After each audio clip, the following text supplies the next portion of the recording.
അവൻ കഫർനഹൂമിൽ എത്തിയപ്പോൾ, അപ്പോൾ പട്ടണത്തിലേക്ക് എത്തി കർത്താവ്. ഒരു ശതാധിപൻ വന്ന് അവനോട്, കർത്താവേ, എൻ്റെ ബാല്യക്കാരൻ പക്ഷവാതം പിടിച്ച് കഠിനമായി വേദനപ്പെട്ട് വീട്ടിൽ കിടക്കുന്നു എന്ന് അപേക്ഷിച്ചു പറഞ്ഞു. അവൻ അവനോട്, ഞാൻ വന്ന് അവനെ സൗഖ്യമാക്കും എന്ന് പറഞ്ഞു. അതിന് ശതാധിപൻ, കർത്താവേ, നീ എൻ്റെ പുരയ്ക്കകത്ത് വരുവാൻ ഞാൻ യോഗ്യനല്ല, ഒരു വാക്ക് മാത്രം കൽപ്പിച്ചാൽ എൻ്റെ ബാല്യക്കാരന് സൗഖ്യം വരും എന്ന് പറഞ്ഞു. ഞാനും അധികാരത്തിന് കീഴിലുള്ള മനുഷ്യനാകുന്നു, എൻ്റെ കീഴിൽ പടയാളികളുണ്ട്. ഞാൻ ഒരുവനോട് പോകുക എന്ന് പറഞ്ഞാൽ പോകുന്നു, മറ്റൊരുത്തനോട് വരിക എന്ന് പറഞ്ഞാൽ വരുന്നു, എൻ്റെ ദാസനോട് ചെയ്യുക എന്ന് പറഞ്ഞാൽ അവൻ ചെയ്യുന്നു എന്ന് ഉത്തരം പറഞ്ഞു. അത് കേട്ടിട്ട് യേശു അതിശയിച്ചു. പിൻചെല്ലുന്നവരോട് പറഞ്ഞത്, ഇസ്രായേലിൽ കൂടെ ഇത്ര വലിയ വിശ്വാസം കണ്ടിട്ടില്ല എന്ന് ഞാൻ സത്യമായിട്ട് നിങ്ങളോട് പറയുന്നു. കിഴക്ക് നിന്നും പടിഞ്ഞാറ് നിന്നും അനേകർ വന്ന് അബ്രഹാമിനോടും ഇസാഖിനോടും യാക്കോബിനോടും കൂടെ സ്വർഗരാജ്യത്തിൽ പന്തിക്കിരിക്കുമെന്ന് പറഞ്ഞാൽ കർത്താവ് പറയുകയാണ്, നിങ്ങൾ മറ്റുള്ളവരെ വിധിച്ച് അവരൊക്കെ സഭകളിൽ നിന്ന് പുറത്താക്കിയല്ലോ, നിങ്ങളുടെ സിനഗോഗിൽ നിന്നും ആലയത്തിൽ നിന്നൊക്കെ പുറത്താക്കിയല്ലോ. എന്നാൽ നിങ്ങൾ പുറത്താണ് എന്ന് ചിന്തിക്കുന്ന ചില ആളുകളുണ്ട്. ആ ആളുകളായിരിക്കും ചിലപ്പോൾ അബ്രഹാമിൻ്റെയും ഇസാക്കിൻ്റെയും യാക്കോബിൻ്റെയും കൂടെ ഇരുന്ന് ആഹാരം കഴിക്കുന്നത്. അവർ പന്തിയിരിക്കും എന്ന് പറയാനുള്ള കാരണം എന്താണ്?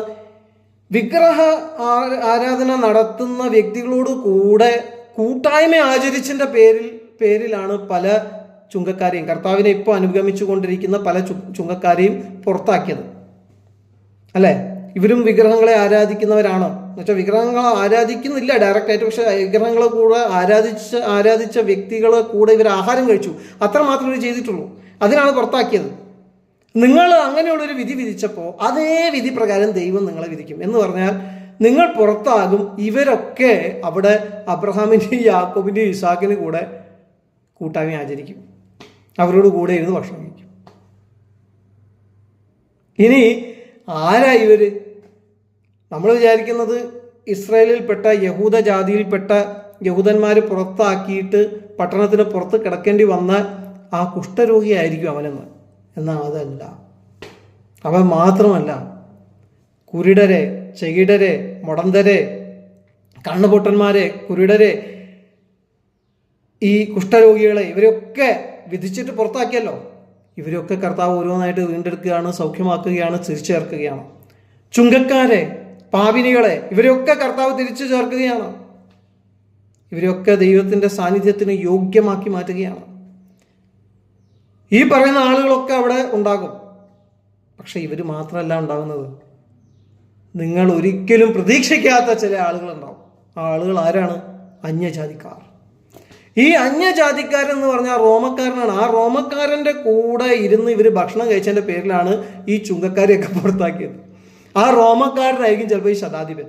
ഈ ശതാധിപന്മാരൊക്കെ ആയിരിക്കുമല്ലോ ഈ ചുങ്കക്കാർ കൊണ്ടുവരുന്ന പിരിവ് കളക്ട് ചെയ്യുന്നത്. അപ്പോൾ ചുങ്കക്കാരുടെ പാപം എത്രയേ ഉള്ളൂ? റോമക്കാരൻ്റെ കൂടെ ഇരുന്നിട്ട് അവരെന്ത് ചെയ്തു? ആഹാരം കഴിച്ചു.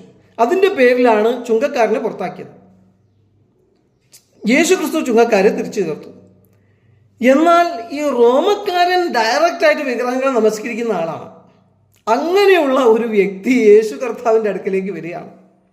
അവന് ആലയത്തിൻ്റെ ഉള്ളിൽ പോയിട്ട് അതിൻ്റെ പുറത്തൊരു സ്പേസ് ഉണ്ട്. ആ സ്പേസിലാണ് ഇവർ കുറേ വ്യാപാരങ്ങളൊക്കെ നടത്തിക്കൊണ്ടിരുന്നത് യഹൂദന്മാർ. അതിനെയൊക്കെ അടിച്ചിറക്കി കർത്താവ്, അടിച്ചോടിച്ചു കർത്താവ്. അന്യജാതികൾക്ക് പ്രാർത്ഥിക്കാൻ വേണ്ടി ദൈവം കൊടുത്ത ഒരു സ്ഥലമായിരുന്നു അത്. ആ സ്ഥലത്ത് ഇവരൊരു വ്യഭിചാര കേന്ദ്രമാക്കി മാറ്റി, ഒരു വ്യാപാര കേന്ദ്രമാക്കി മാറ്റി, ഒരു ഡെൻ ഓഫ് റോബേഴ്സ് ആക്കി മാറ്റി എന്നാണ് കർത്താവ് പറയുന്നത്. എന്നാൽ ആ സ്ഥലം വാസ്തവത്തിൽ ദൈവം കൊടുത്തത് അന്യജാതികൾക്ക് ദൈവത്തോട്, ഇസ്രായേലിൻ്റെ ദൈവത്തോട് പ്രാർത്ഥിക്കാൻ വേണ്ടിയാണ്. അവിടെ പ്രാർത്ഥിച്ചിട്ട് ഒന്നും കിട്ടാത്ത, അവിടെ ദൈവസാന്നിധ്യം ഇല്ലല്ലോ, അവിടെ പ്രാർത്ഥിച്ചിട്ട് ഒന്നും കിട്ടാത്ത, ഒന്നും കിട്ടൂല എന്ന് മനസ്സിലാക്കിയ ശതാധിപൻ, റോമൻ ശതാധിപൻ, വിഗ്രഹങ്ങളെ ഡയറക്റ്റായിട്ട് വിളിക്കുന്ന റോമൻ ശതാധിപൻ, ഒരുപക്ഷെ ചില മന്ത്രങ്ങളൊക്കെ ഉരുവിടുമായിരിക്കും. അങ്ങനെയുള്ള ഒരു റോമൻ ശതാധിപൻ വന്നിട്ട് കർത്താവിൻ്റെ അടുക്കൽ വന്ന് കർത്താവിനോട് പറയാണ്, പ്ലീസ് എൻ്റെ ബാല്യക്കാരനുണ്ട് എന്ന് വെച്ചാൽ അവൻ്റെയും സ്ലേവ്. റോമൻ ശതാധിപൻ ഓൾറെഡി പുറത്താണ്. റോമൻ ശതാധിപൻ പ്രകാരം തന്നെ ഏറ്റവും താഴ്ന്ന ജാതിയാണ് അടിമ എന്ന് പറയുന്നത്. സ്ലേവ്, ബാല്യക്കാരൻ, അടിമ. ആ അടിമയാണ് സൗഖ്യമില്ലാതെ കിടക്കുന്നത്. അവന് വേണ്ടി അപേക്ഷിക്കാനാണ് ആര് വന്നിരിക്കുന്നത്? റോമൻ ശതാധിപൻ വന്നിരിക്കുന്നത്. അപ്പോൾ റോമൻ ശതാധിപൻ്റെ മനസ്സിൽ കുറച്ച് മനസ്സലിവുണ്ട്. അതുകൊണ്ടാണല്ലോ അടിമയ്ക്ക് വേണ്ടി അപേക്ഷിക്കാൻ വന്നിരിക്കുന്നത്. പക്ഷെ ആ അടിമ എന്ന് പറയുന്നത്, റോമൻ എന്ന് പറയുന്നത് തന്നെ വളരെ താഴ്ന്ന അവസ്ഥയാണ്. വിഗ്രഹങ്ങളെ സേവിക്കുന്ന ആളാണ്. ഒരിക്കലും ദൈവാലയത്തിൻ്റെ അടുക്കിലേക്ക് അടുക്കാൻ കഴിയാത്ത വ്യക്തിയാണ്. ആ വ്യക്തിയാണ് ഇവിടെ കർത്താവിൻ്റെ സന്നിധിയിൽ വന്നിട്ട് മുട്ടുകുത്തി അപേക്ഷിക്കുന്നത്. ആർക്ക് വേണ്ടി? അവനേക്കാളും താഴെക്കിടയിൽ കിടക്കുന്ന, ഒരിക്കലും കർത്താവിനെ അറിയാനോ കർത്താവിൻ്റെ അടുക്കിലേക്ക് വരാനോ കർത്താവിൻ്റെ ആ ദൈവാലയത്തിന് മുമ്പിൽ പോലും വന്ന് പ്രാർത്ഥിക്കാനോ യോഗ്യതയില്ലാത്ത അടിമയ്ക്ക് വേണ്ടി കർത്താവ് പറഞ്ഞു, ഞാൻ അങ്ങോട്ട് വരാം, ഞാൻ അവനെ സൗഖ്യമാക്കാം. കർത്താവിൻ്റെ മനസ്സിലവ് കണ്ടോ? ഈ പരീശന്മാർക്കും ശാസ്ത്രിമാർക്കും കർത്താവ് പറഞ്ഞു കൊടുക്കുകയാണ് ദൈവത്തിൻ്റെ സ്വഭാവം എന്താണ്. ദൈവം ദീർഘക്ഷമയുള്ളവനാണ്, മനസ്സലിവുള്ളവനാണ്, കരുണയുള്ളവനാണ്. ഇങ്ങനെയുള്ളവർ വന്നാലും ദൈവം അവരുടെ പ്രാർത്ഥന കേൾക്കും. മനസ്സിൽ മുൻവിധി വെച്ചുകൊണ്ട് ഇവരൊക്കെ പാപികളാണ്, ഇവരുടെ പ്രാർത്ഥന ദൈവം കേൾക്കില്ല എന്ന് പറഞ്ഞിട്ട് ഞങ്ങൾ വലിയ ആൾക്കാരാണെന്ന് പറഞ്ഞ് നിൽക്കുന്ന ഇവരുടെയൊക്കെ അകത്തുള്ള അഹംഭാവത്തെ കർത്താവ് ചലഞ്ച് ചെയ്യാൻ, കർത്താവ് അതിനെ ഇടിച്ച് തകർക്കുകയാണ്. ഈ പറയുന്ന വ്യക്തികൾ അവർ പാവപ്പെട്ടവരൊന്നുമല്ല, പൈസയുള്ളവരാ. പക്ഷേ ഇവർക്ക് ദൈവരാജ്യത്തിൽ പ്രവേശനം കിട്ടൂല എന്ന് യഹൂദന്മാർ ഉറപ്പിച്ച് വിധി എഴുതി വെച്ചിരിക്കുന്ന ആളുകളാണ്. അങ്ങനെയുള്ള ആളുകളെക്കുറിച്ച്, അങ്ങനെയുള്ള ആൾക്കാരെ കർത്താവ് സൗഖ്യമാക്കിയിട്ട് കർത്താവ് പറയാണ്, ഇങ്ങനെയുള്ളവർ ചിലപ്പോൾ അബ്രഹാം, ഇസാക്ക്, യാക്കോബിനോട് കൂടെ, എന്ന് വെച്ചാൽ നിങ്ങളുടെ പൂർവ്വജന്മാരോട് കൂടെ അവർ ചിലപ്പോൾ ദൈവ സാന്നിധ്യത്തിൽ, ദൈവരാജ്യത്തിൽ പന്തിക്കിരിക്കും. എന്നാൽ നിങ്ങളോ, നിങ്ങളിപ്പോൾ പോകുമെന്ന് പറഞ്ഞ സ്ഥലമുണ്ടല്ലോ, നരകം, തീപ്പൊയ്ക, അവിടേക്ക് ദൈവം ചിലപ്പോൾ തള്ളിയിടും. മാനസാന്തരപ്പെടാനാ കർത്താവ് ആ യഹൂദന്മാരോടും പരീശന്മാരോടും ശാസ്ത്രന്മാരോടും സ്വന്തം ശിഷ്യന്മാരോടും ഇവിടെ കൽപ്പിക്കുന്നത്. എന്ത് കണ്ടിട്ട് മാനസാന്തരപ്പെടണം? ആ മനുഷ്യൻ അടുത്തത് പറയുന്നതാണ് അതിശയോക്തി ഉണ്ടാക്കുന്ന കാര്യം. ആ മനുഷ്യൻ പറയാണ്, എനിക്ക് ദൈവ സാന്നിധ്യത്തിലേക്ക് വരാനുള്ള യോഗ്യതയില്ല. എന്നാലോചിച്ച് നോക്കിയേ, അയാളാണ് അവിടുത്തെ ഭരണാധികാരി, ഈ റോമൻ ശതാധിപൻ. യേശു ക്രിസ്തുവും അവൻ്റെ യഹൂദന്മാരെല്ലാവരും അടിമകളാണ്. ആ അടിമകളുടെ ദൈവത്തിൻ്റെ സാന്നിധ്യത്തിലേക്ക് വരാനുള്ള യോഗ്യത ഇല്ല എന്ന് ആര് പറയാണ്? റോമൻ ശതാധിപൻ പറയാണ്. അവൻ്റെ താഴ്മയുടെ അളവൊന്ന് ചിന്തിച്ച് നോക്കിയേ. ഈ റോമക്കാർ തന്നെ യേശുക്രിസ്തുവിന്റെ ക്രൂശീകരണത്തിന് 40 വർഷത്തിന് ശേഷം അവരുടെ ആ പ്രധാനപ്പെട്ട ദൈവാലയത്തെ അടിച്ചു പൊളിച്ച് നശിപ്പിച്ച് അതിനകത്ത് വിഗ്രഹത്തെ സ്ഥാപിക്കും. അങ്ങനെയുള്ള കാര്യങ്ങളൊക്കെ സംഭവിക്കാൻ പോവാണ്. അത്രയും അധികാരത്തിൽ നിൽക്കുന്ന വ്യക്തികളാണ് ഇവർ. എങ്കിൽ പോലും ആ വ്യക്തിയുടെ താഴ്മ കണ്ടോ? ആ വ്യക്തി പറയുകയാണ്, നീ അങ്ങോട്ട് വരാൻ ഞാൻ യോഗ്യനല്ല. ഞാൻ വിഗ്രഹങ്ങളൊക്കെ സേവിക്കുന്ന വളരെയധികം ദൈവത്തിൽ നിന്ന് അകന്നു പോയൊരു വ്യക്തിയാണ്. എന്നാൽ ഇസ്രായേലിൽ ദൈവം ഉണ്ടെന്നും ഇസ്രായേലിൻ്റെ ജീവനുള്ള ദൈവമാണ് സത്യദൈവം എന്ന് ഞാൻ തിരിച്ചറിഞ്ഞിരിക്കുന്നു. നീ എൻ്റെ ബാല്യക്കാരനൊന്ന് സൗഖ്യം തരണം.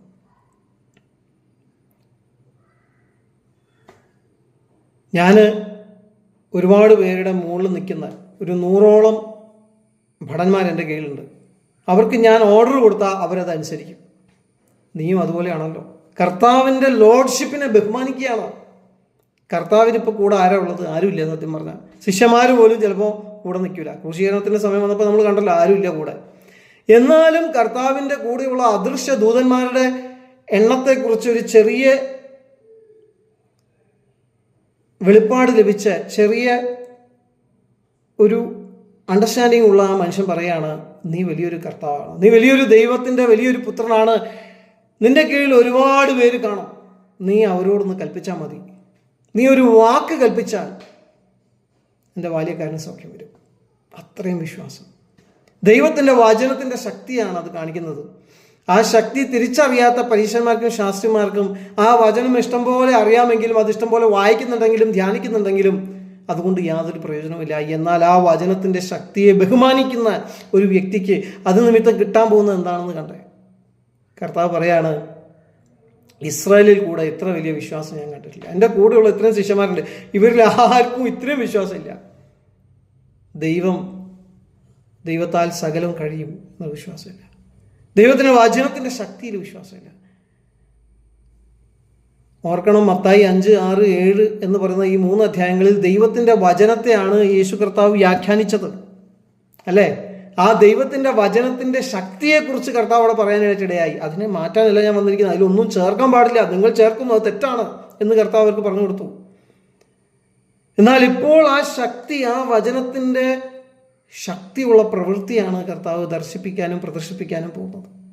അവരുടെ കണ്ണിൻ്റെ മുമ്പിൽ അത് കാണത്തക്ക രീതിയിൽ. ആ ശതാധിപൻ അത് പറഞ്ഞപ്പോൾ കർത്താവ് പറഞ്ഞു, ഇത്ര വിശ്വാസം ഞാൻ ഇസ്രായേലിൽ പോലും കണ്ടില്ല. ആ നാഴികയിൽ തന്നെ, ആ സമയത്ത് തന്നെ ശതാധിപൻ്റെ വീട്ടിലിരുന്ന ആ പറയുന്ന മനുഷ്യന് സൗഖ്യം വന്നു, ആ ബാല്യക്കാരന് സൗഖ്യം വന്നു. അത്രയും ശക്തി ഈ വചനത്തിലുണ്ട്. കർത്താവിൻ്റെ ഓരോ അത്ഭുതവും ഞാൻ പറഞ്ഞില്ലേ, വരാനിരിക്കുന്ന രാജ്യത്തിലേക്കുള്ളൊരു ജനലാണ്. വരാനിരിക്കുന്ന രാജ്യത്തിൽ ഇങ്ങനെയുള്ള ആൾക്കാരും കാണും. അവരെയും ദൈവം പൂർണ്ണമായും സൗഖ്യമാക്കും, പൂർണ്ണമായും വീണ്ടെടുക്കും, പൂർണ്ണതയുള്ള പെർഫെക്റ്റ് ആയിട്ടുള്ള ശരീരങ്ങളെ തന്ന് ബഹുമാനിക്കും. നിങ്ങൾ ഇന്ന് വരെയും ഈ കർത്താവിൽ വിശ്വസിച്ചിട്ടില്ലെങ്കിൽ, വരാനിരിക്കുന്ന രാജ്യത്തിന് വേണ്ടി കാത്തിരിക്കുന്ന ഒരു വ്യക്തി ആകാൻ നിങ്ങൾ ആഗ്രഹിക്കുന്നുണ്ടെങ്കിൽ, ഇന്ന് ഈ ശതാധിപനെ പോലെ, ഒരുപക്ഷെ നിങ്ങൾ അന്യജാതിക്കാരനായിരിക്കും, അല്ലെങ്കിൽ ഈ കുഷ്ഠരോഗിയെപ്പോലെ ഒരുപക്ഷെ നിങ്ങൾ പല രീതിയിലുള്ള ഭാരങ്ങളാൽ ഭാരപ്പെട്ട് എല്ലാവരാളും തള്ളപ്പെട്ട ഒരു വ്യക്തിയായിരിക്കും. ദൈവം നിങ്ങളെ വിളിക്കുകയാണ്. അവൻ്റെ വാക്ക് കേട്ട് അവൻ്റെ വാക്കിന് കീഴ്പ്പെട്ടാൽ വരാനിരിക്കുന്ന രാജ്യത്തിൽ നിങ്ങൾക്ക് ദൈവം നിത്യജീവനും ഒരിക്കലും മരിക്കാത്ത ശരീരവും ഒരിക്കലും ദ്രവിക്കാത്ത ശരീരവും തരുവാനായിട്ടിടയാകും. ദൈവം നിങ്ങളെ അനുഗ്രഹിക്കും. നിങ്ങളെ ഒരു അനുഗ്രഹമാക്കി ദൈവം മാറ്റും.